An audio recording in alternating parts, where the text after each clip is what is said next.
மெரிபா பன்னீர் soda. I trust மெரிபா. டேய் இன்னைக்கும் லேட் ஆச்சு, சீக்கிரம் ஆட்டோ புக் பண்ணு. எந்த ஆப்ல? Cab auto bike na red taxi da. Cab auto bike na red taxi da. Thulluvadho இளமை படம் மூலமா தமிழ் சினிமாக்கு அறிமுகமானவர் தான் நடிகர் தனுஷ். அந்த படத்தை தொடர்ந்து காதல் கொண்டேன், திருடா திருடி, புதுப்பேட்டை, பொல்லாதவன், ஆடுகளம்னு ஒரு நடிகரா தன்னோட ஒவ்வொரு படத்திலையும் சிறந்த நடிப்பை வெளிப்படுத்தி மக்கள் மனசுல இடம் பிடிச்சாரு.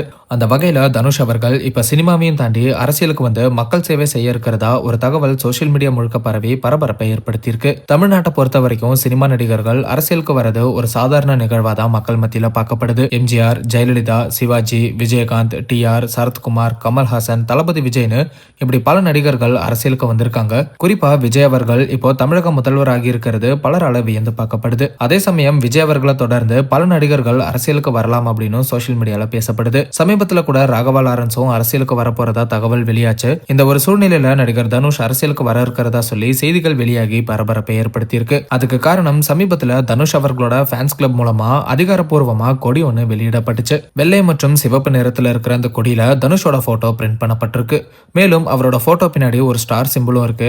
மேலும் தனுஷ் அவர்களோட மேடை வசனமான எண்ணம் போல் வாழ்க்கை, எண்ணம் போல் தான் வாழ்க்கை அப்படிங்கிற வசனமும் இடம்பெற்றிருக்கு. இது எல்லாமே பார்க்க அப்படியே கட்சி கொடி மாதிரி இருக்குன்னு பலருமே பேசிட்டு வராங்க. இப்படிதான் முதல்வர் விஜய் அவர்கள் ரசிகர் மன்றம் மூலமா மக்களுக்கு உதவிகள் செஞ்சு அது மூலமா கூட்டத்தை உருவாக்கி இப்போ கட்சி தொடங்கி தமிழக முதல்வர் ஆகியிருக்காரு. அதே ரூட்டை தான் தனுஷ் அவர்கள் கையில் எடுத்திருக்கிறதா சொல்லி பலருமே இப்போ சோசியல் மீடியால பயங்கரமா பேசிட்டு வராங்க. தனுஷ் ரசிகர்கள் இந்த கொடியை அவங்க கார்ல பொறுத்துற வீடியோஸும் இப்போ வைரல் ஆயிட்டு வருது. ஆனா தனுஷ் தரப்புல இருந்து அவர் அரசியலுக்கு வரப்போறதா வெளியாகிற செய்திகளுக்கு எந்த விளக்கமும் கொடுக்கப்படல அப்படிங்கறதும் குறிப்பிடத்தக்கது. சிலர் எல்லா ரசிகர் மன்றத்துக்கும் ஒரு கொடி இருக்கும்.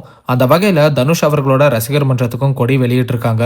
இதை அரசியல் படுத்த வேண்டாம் அப்படின்னு சொல்லிட்டு வராங்க. மேலும் தனுஷ் கரப்படத்தை தொடர்ந்து டைரக்டர் ராஜ்குமார் பெரியசாமி இயக்கத்துல ஓம் அப்படிங்கிற படத்துல நடிச்சிட்டு வராரு. இது மட்டும் இல்லாம மாரி செல்வராஜ் இயக்கத்திலையும் நடிக்க இருக்காரு அப்படிங்கறதும் குறிப்பிடத்தக்கது. இப்படி சினிமால ரொம்ப பிஸியா நடிச்சிட்டு இருக்கறனால இப்போதைக்கு அவர் அரசியல்ல கவனம் செலுத்துவாரா அப்படிங்கிற கேள்வியும் இப்ப எழுந்திருக்கு. ஆனா எல்லா நடிகர்களும் அரசியல் வரதுக்கு முதலடியா கொடியை அறிமுகப்படுத்தி அதுக்கப்புறம் அரசியலுக்கான அடுத்த ஸ்டெப்பை கொஞ்சம் கொஞ்சமா எடுப்பாங்க. சோ தனுஷும் இப்ப இல்லைனாலும் எதிர்கால அரசியலை மனசுல வச்சுதான் இதை பண்ணிட்டு இருக்காரு அப்படின்னு சிலர் சோசியல் மீடியால பேசுறதையும் பார்க்க முடியுது. சோ தனுஷ் அவர்களே அவரோட முடிவு என்ன, இவர் அரசியலுக்கு வராருன்னு வெளியாகிற செய்திகளுக்கு அவர் என்ன பதில் அளிக்க போறாரு அப்படின்னு பலருமே தனுஷ் அவர்களோட பதிலுக்காக எதிர்பார்த்து காத்துட்டு இருக்காங்க அப்படிங்கறதும் குறிப்பிடத்தக்கது. டேய் இன்னைக்கும் லேட் ஆச்சு, சீக்கிரம் ஆட்டோ புக் பண்ணு.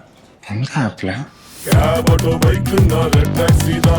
Cab auto bike na red taxi da. மெரிபா பன்னீர் சோடா. I trust மெரிபா.